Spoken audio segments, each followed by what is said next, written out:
ইসরায়েলের প্রধানমন্ত্রী Benjamin Netanyahu আমেরিকার প্রেসিডেন্ট ডোনাল্ড ট্রাম্পের শান্তি পরিকল্পনা প্রত্যাখ্যান করায় অনিশ্চয়তার মুখে পড়েছে গাজায় যুদ্ধবিরতি ও কূটনৈতিক প্রক্রিয়া। নেতানিয়াহুর অবস্থানের কারণে যুদ্ধ দীর্ঘায়িত হওয়ার পাশাপাশি নতুন করে ব্যাপক হামলার ঝুঁকিও তৈরি হয়েছে। বিশ্লেষকরা বলছেন, নিজের রাজনৈতিক অস্তিত্ব টিকিয়ে রাখতে এবং আসন্ন নির্বাচনের ডানপন্থীদের সমর্থন পেতেই আন্তর্জাতিকভাবে স্বীকৃত এই পরিকল্পনার বিরোধিতা করছেন ইসরায়েলি প্রধানমন্ত্রী।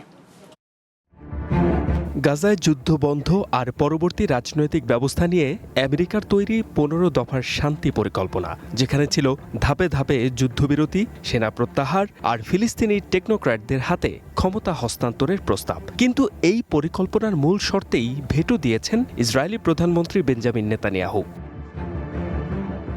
নেতানিয়াহুর স্পষ্ট বার্তা, হামাসকে পুরোপুরি নিরস্ত্র না করা পর্যন্ত গাজা ছাড়বে না ইসরায়েলি বাহিনী। নেতানিয়াহুর এমন অবস্থানের ফলে ট্রাম্প প্রশাসনের মধ্যস্থতায় হওয়া যুদ্ধবিরতি এখন পুরোপুরি ভেঙে পড়ার মুখে। অথচ বিশেষজ্ঞরা বলছেন, কার কাছে কি অস্ত্র আছে তার সঠিক তালিকা ছাড়া এই শর্ত বাস্তবায়ন প্রায় অসম্ভব। গাজার সাধারণ মানুষের ভয়, শান্তি আলোচনার নামে হামলা ও অভিযান আরও দীর্ঘায়িত করতে চায় ইসরায়েল।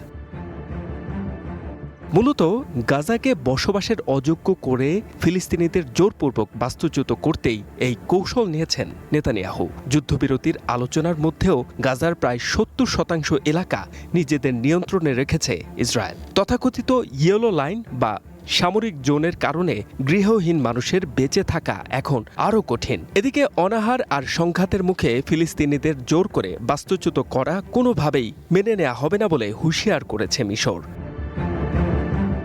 প্রশ্ন উঠেছে, পরম মিত্র আমেরিকার দেয়া প্রস্তাবে কেন এমন অস্বীকৃতি জানালেন নেতানিয়াহু? বিশ্লেষকরা বলছেন, এর পেছনে রয়েছে ইসরায়েলের আসন্ন নির্বাচন আর নেতানিয়াহুর নিজস্ব রাজনৈতিক ভবিষ্যৎ। অক্টোবরের নির্বাচনের আগে ডানপন্থী ভোটারদের কাছে নিজেকে শক্তিশালী নেতা হিসেবে প্রমাণ করতে এবং দুর্নীতির মামলা থেকে বাঁচতেই ট্রাম্প প্রশাসনের চাপকে বুড়ো আঙুল দেখানোর ঝুঁকি নিয়েছেন Netanyahu. H M Ataullah, one international desk.